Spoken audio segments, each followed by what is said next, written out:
Gone a bit Jeremy Kyle, isn't it? So, so is anybody? Have we got a little roaming mic there? Anyone got a question? Put your hand up if you got a question just now, or shall I start us off? Okay, we got one at the back there. Man, I'll start us off. Jordan. So, a large part of your talk, of course, is about the idea of taking out advertisement. In fact, the whole concept of it was that. But for the digital part, you were replacing advertising with artwork. Is there a line where that just becomes advertising for a particular artist? And is that acceptable over Heineken doing it? Sorry, I came in a bit hard there. Shit. Sorry. No, that's perfectly valid. Yes, one of the wonderful things about digital technologies and augmented reality is that it's an opt-in technology, right? So I'm not forced to look at an application that potentially works in public space. I have to decide to download that application, run it on my heads-up display, and actively engage that content. So no, it's not an advertisement for yourself other than it's a piece of your artwork that somebody decides to come to. So if I'm running the NOAD app on my heads-up display in the morning on my commute to work and that's replacing all of the advertisements, that's a choice I've made before I stepped out of the door. Nicely done. Nice. Cool. So we got a question from the audience there? Yeah? Is there someone running around with a mic? Okay, you might just have to shout it, I'm afraid. Yeah, okay. Okay. Yeah, this is going smooth. Just shout the question, it's maybe easier. Okay, do you want to stand up and just ask the question?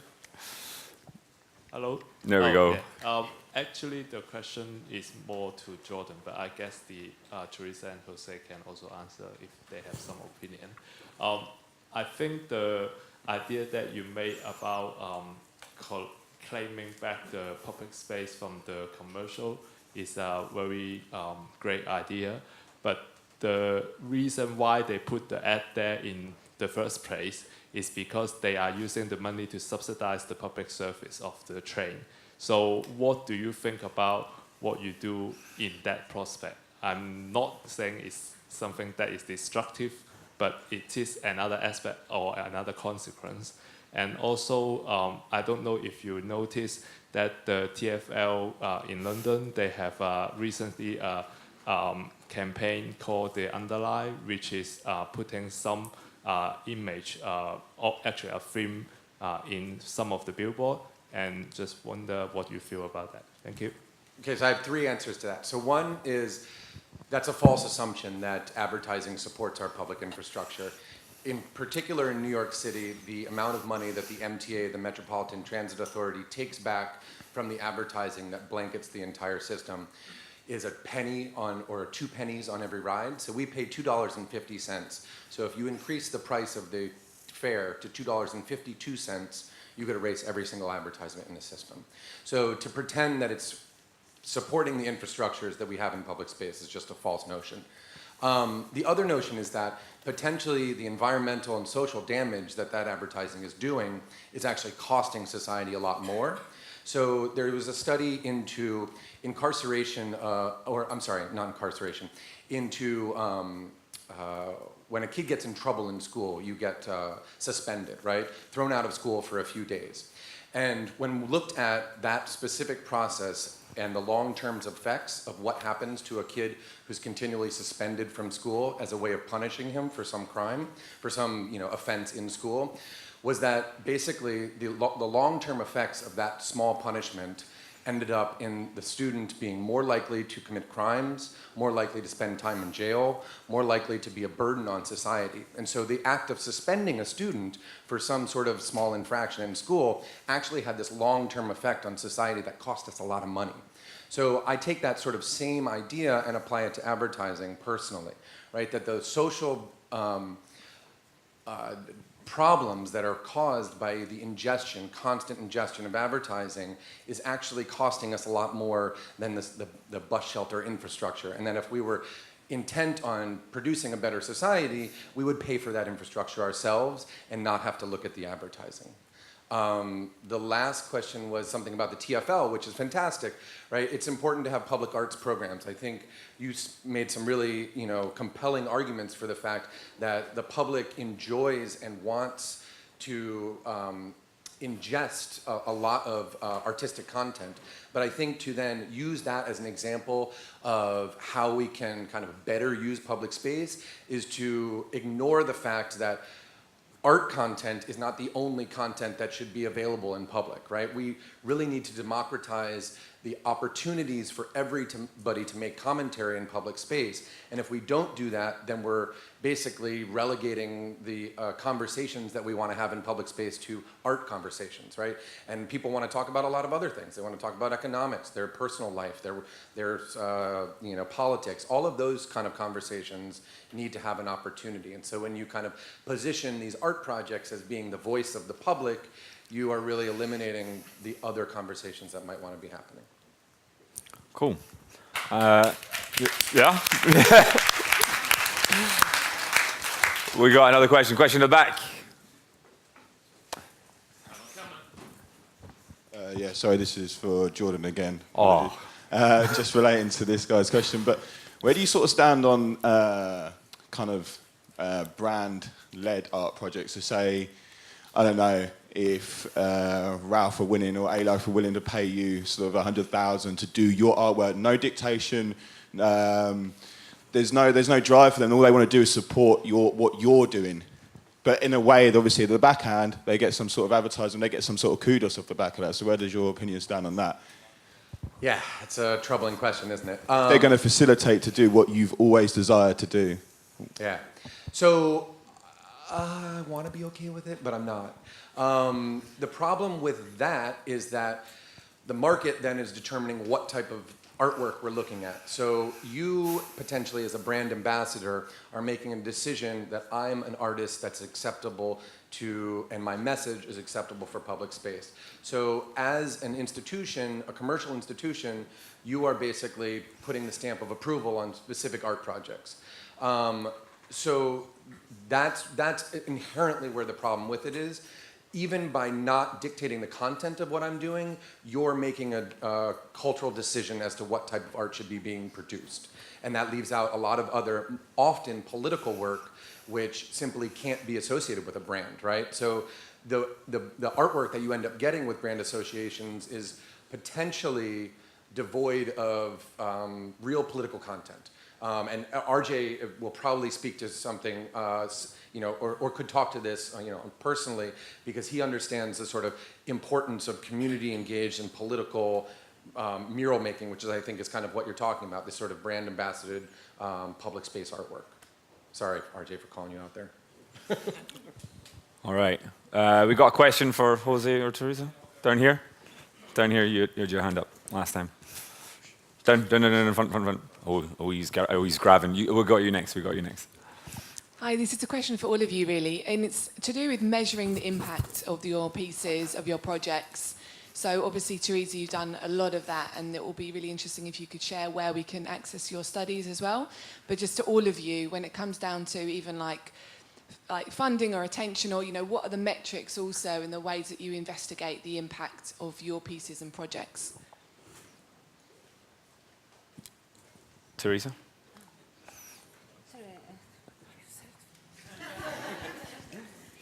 I think being part of the information age and having grown up with the evolution of the internet made us realize that this amount of information that we're receiving every day, some of it which is manipulated by the media, but some of it that is actually factual, is helping for at least my own creative process.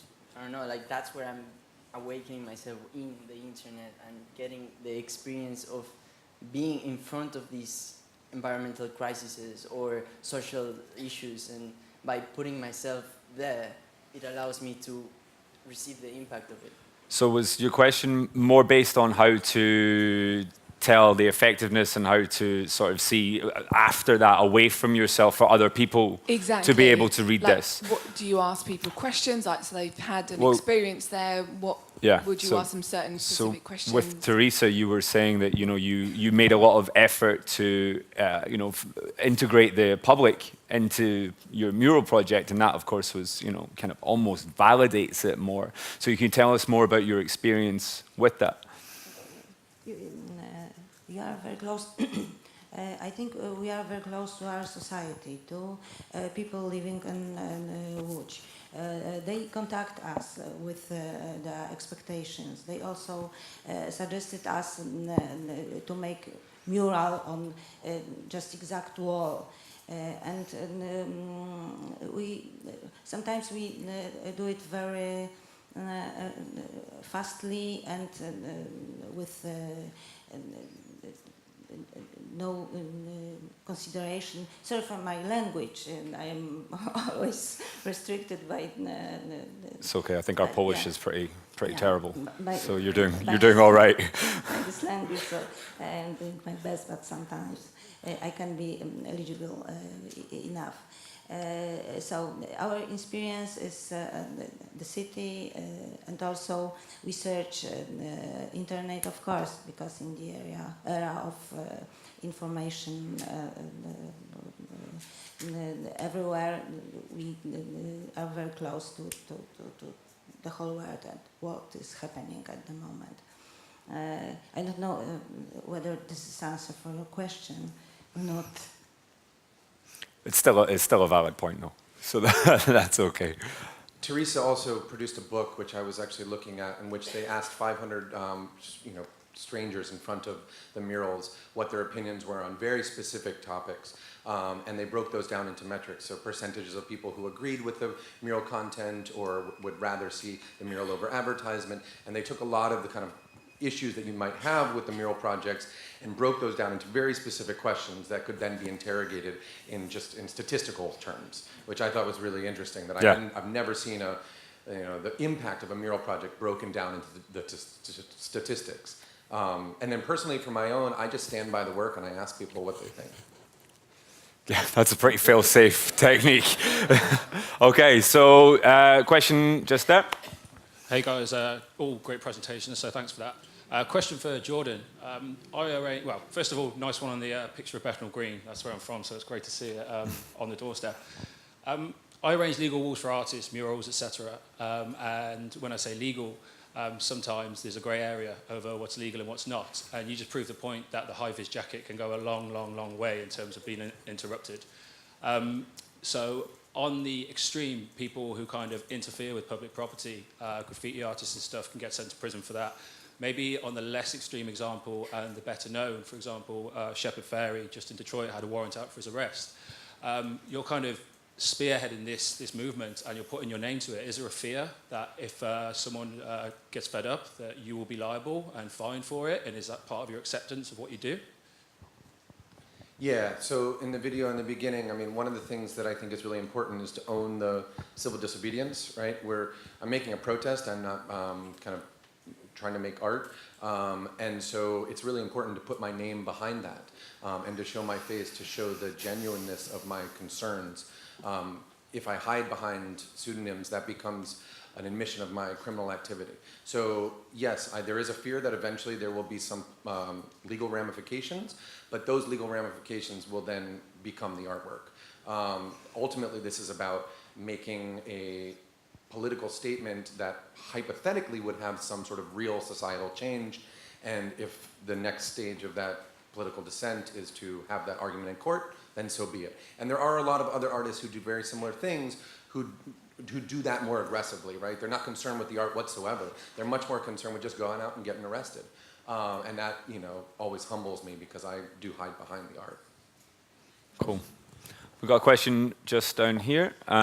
We'll do Mia and then yourself. Do you want to pass that mic down?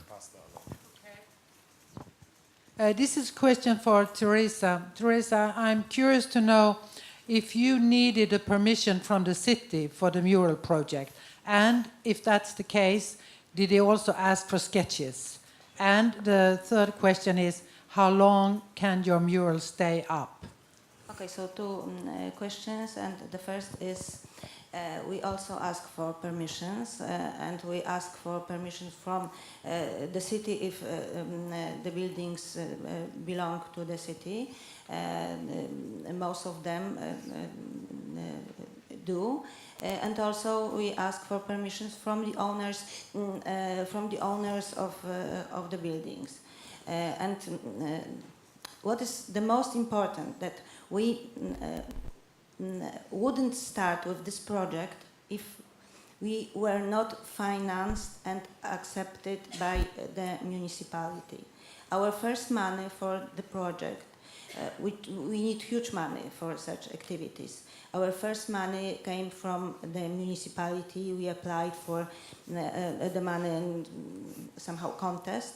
And every year we applied for money for our activities from the municipality. And we also need permission for our activities, acceptance for the program, etc. Next question is very interesting, because according to the Polish law, it is not necessary to ask to show sketches to the services to the municipality responsible for the public space. We always do this. But anyway, this is only opinion. We present the sketches to the city officer who decide about the city and city arrangement and the public space. But he gives his opinion. But even if he says no, I don't accept this, we can do this without this, his permission. So this, in fact, this is not, we don't need permission. This is just only opinion. And about how long this murals last. It can last as long as it is possible. The first multi-format mural created in Łódź was in 2002, and it remains in very good condition till now. Our murals as well. We've got some pieces which are in bad condition, but this is because of the artists. For example, we've got one mural by Remet from France. She's naming names. She's naming names, calling them out. Uh-oh. This mural is in very, very poor condition. Everybody asks us why you do this on such bad wall and faulty, etc. But it was artist's decision. He wanted this wall as it was, and he wanted his piece living together with the wall and collapsing together with the wall. And it is happening at the moment. We've got a question down here. Hello. This is kind of adding on from what you were just saying, Teresa. I wanted to find out about how you guys are registered, because obviously it has to be an entity that is approved by law to a degree wherever you live. So are you a non-profit organization? So you do not make a profit from your work, because there is the idea of the social activism and community involved in this. So how do you balance between acquiring funding and actually keeping it authentic to what you're producing? In Poland, this is just a bit different situation according foundations. In the world, if you have money, you set up foundation. In Poland, it's just different. I found my foundation having 100 euros, and that was that was all. And then As a foundation, we applied for various programs for money from grants, subsidies. We don't have stable financing. So all the time, this is a very hard job to get money for our activities. And these activities cost very much. So I am the person who nearly all the time apply for funds and try to find some financing. And also, I mentioned this, we run our own business. So we do commercial orders as well, just to support our social and educational and art activities. That's where I find the confusion. Sorry? That's where I find the confusion in this whole process. If you know what I mean. I am not the person who can answer this question. This is very complicated. Can I pass it on to the individual gentleman then? Because obviously it's a different type of setup for you, Jordan, and for you, Jose. Because you are independent artists. Sorry? So, I was going to pass the question along. okay, so yeah, I'll let you. You want to know how I support the project? Yes, how do you keep it authentic? Because you spoke really passionate about it, and for me, I kind of sense a lot of social, concern. Yeah. I work another job, flat out. I mean, I make money off of my artwork. I think many people in this room probably do. Yeah, I mean, ideally, I'd like to make as much money as I can off of my artwork as well. But there's obviously problems with that also when you're talking about social work. I did want to make one quick comment about the brand integration thing too. I think one of the ways in which brands might be better off, and there might be one layer of separation, and I don't know why I'm sort of trying to justify the integration of brands and art, but by just giving money to institutions like this, right, and not having a hand in choosing the artists and allowing those to trust institutions that have come up on their own, that, and simply donating money to nonprofits that are doing good work is probably a good way for brands to use their money wisely. Oh, we're cooking up now, guys. We're cooking up now. Just do us a favor, wait till you get a mic on you at least. That's something. My husband is pretty rich. Oh, yes! And he has well paid job. A curveball right there. Didn't see that one coming. Did not see that one coming. For those that didn't catch that, the response there was, my husband's pretty rich.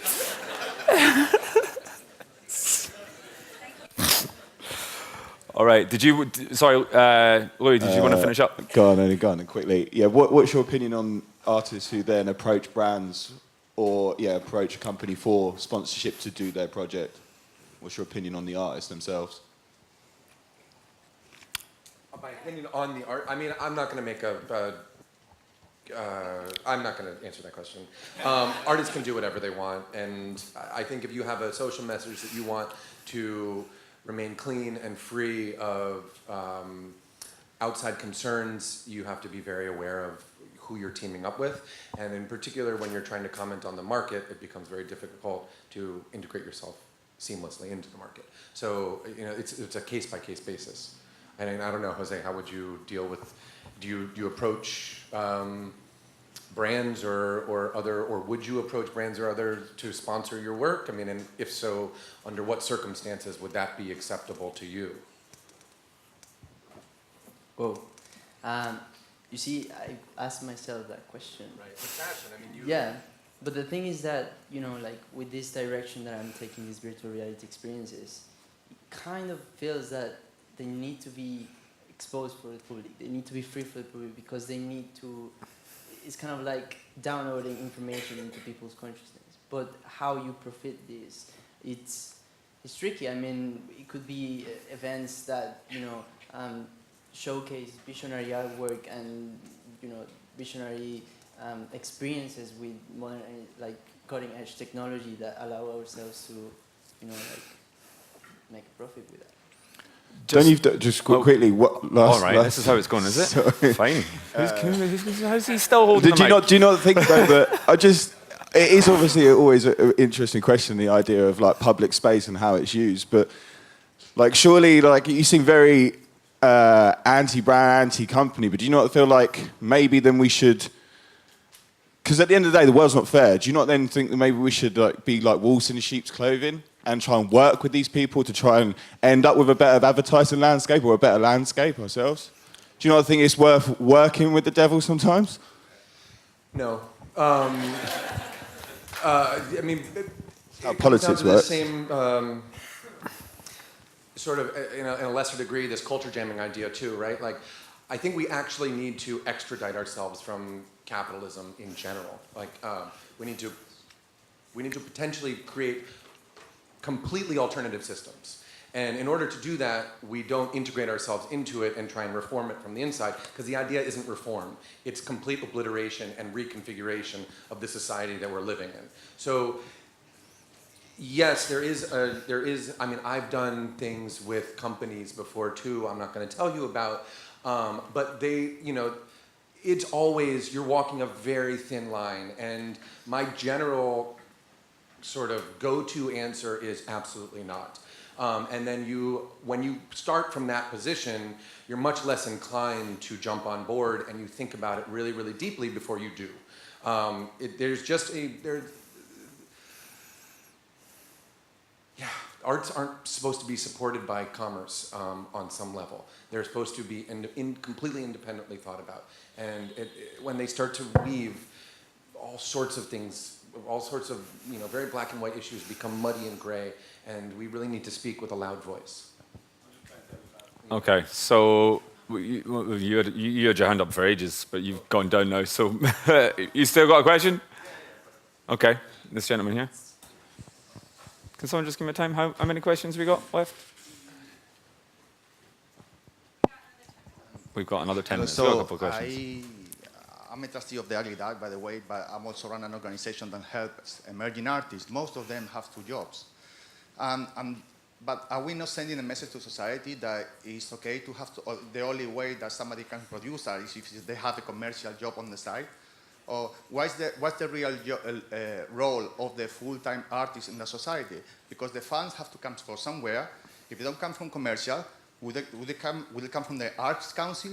Because the artists don't like the Arts Council either. Have you filled in an application for the Arts Council? We're getting right down to this, aren't we? We're going to find out where it's acceptable to get money from by the end of this. Anyone want to take a hazard? So look, if you're not getting it from companies or how I mean, God, you just come out of uni, you try be an artist in London. Like, that's not an easy thing. Your rent's extortionate. You want to get a studio space. You've got to support yourself one way or another. And if you want to be a full-time artist, devoting yourself to your passion, how do you do it if you've said no to the Arts Council, if you've said no to sponsorship, and you've said no to a rich parent or a husband or something? Is there a way? Where's the clean money? It's a very odd question. Is there any independent art or not? We in our foundation decided not to solve such questions as what we do. Is it street art or graffiti, or what kind of art this is? That's why what we were interested in was just experience how people feel about this, what people think about this, whether our activities change something in people's lives. So we didn't ask, is this graffiti or art? Once we did such workshops, we put on the walls images of some pieces of various art activities in public space, not only art. There was graffiti, football fans, tags, and also stencils, mural, private, on the wall and on the pavement, and we gave people sticks with words private, public. graffiti, street art, bad, good, illegal, legal. And we set them to stick these sticks under these images. There was no image with just one answer. So I think such questions. I think that's a very good way of summing that all up. Yeah. Independent art or not are general, and in my opinion, this is very difficult to solve this problem. Okay, so we got a question completely not related to money or anything like that. We'll go over this side. That gentleman at the back's had his hand up for a while. And we'll do maybe this question and then maybe one more after that. This might be slightly related to money, but I'll try and get it on. Just slightly. I tried, all right? I tried. I'll ask it a different way. So yeah. You've got billboard advertising, you've got a massive infrastructure there. You've got outdoor advertising spend is declining because people want targeted, or advertising companies want targeted advertising. So there you see spare capacity there. So if you take the example of Airbnb or Uber or anything like that, they've kind of worked inside the system to help transform it. Do you think that there could be a possibility where if all that spare capacity, instead of putting, say, street art becoming billboards in itself and new walls going up, i.e. Top Cat, Halifax, isn't there could there be an opportunity to actually use spare capacity on billboards to turn that into something else? And therefore, what I'm asking is, is there an opportunity to partner with these people and come in as a Trojan horse? No. I don't think that's going to surprise anyone, that answer. Absolutely, but sort of absolutely not as well. Like, again, the problem goes back to sort of having a curator on it. And I think, like, ultimately my concept for how public space should be used is by the public, right? And that needs to be a democratic process that is not dictated by some sort of curator. The way in which Teresa is addressing that issue as a public mural curator is that she's trying to bring the public into that conversation. And so if you have sort of JCDecaux sort of vetting what type of or artwork that they're going to allow to be up on their empty billboards, you have a curator, right? And that's not acceptable. If you then find that outdoor advertising is tanking because branded, experiences are where advertising's at these days, and you have a whole bunch of infrastructure that's just sitting fallow and ready for anybody to go up on it, then yeah, open it up to the public. Let people scrawl on it. Let people, do what they may on a daily basis, and that becomes a public infrastructure worth supporting in some way, as far as I'm concerned. Okay, we'll do a final question. I'll let you pick. Someone that's not spoken before, please. Hello, this is a question for Jose. First of all, really well done. That little pause at the beginning just did it for me. You did fantastic. I think you made love to everybody in this room.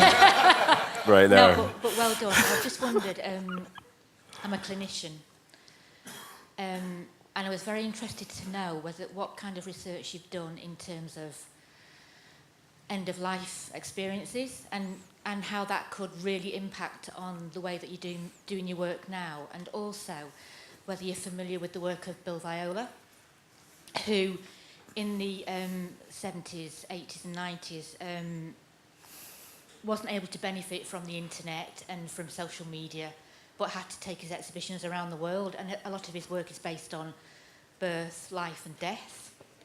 So my two questions are, what kind of data have you used from a clinical aspect, if you have used any?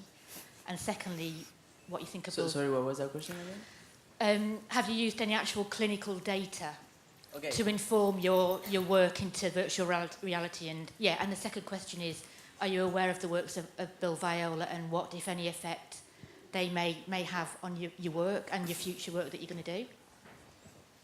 Very interesting questions, thank you. Thank you. The first one, I think that it was a very interesting process to dive into the near-death experience. Do that, like, I had completely no idea of what we're about, but the more you research about these natural mystical phenomena, you realize that people come back with a life-changed experience, and you see that within the darkness of dying, there's some light. And for me to explore these topics and conceptualize it into a virtual reality, then I'm kind of sort of making everyone experience that in a very soft way, and then suddenly change their perspective or change their perception of how not to fear death. Because at the end of the day, like, the secret of life is to die before you die and realize that there is in fact no death. And then the other question is, I do not know this person, and I would love to actually, you know, yeah. Thanks for sharing. Cool. So he's got a few fans in here, sounds like. Look, I guess we'll call it there. So just before you guys all run off, can we just give a big round of applause to the three speakers?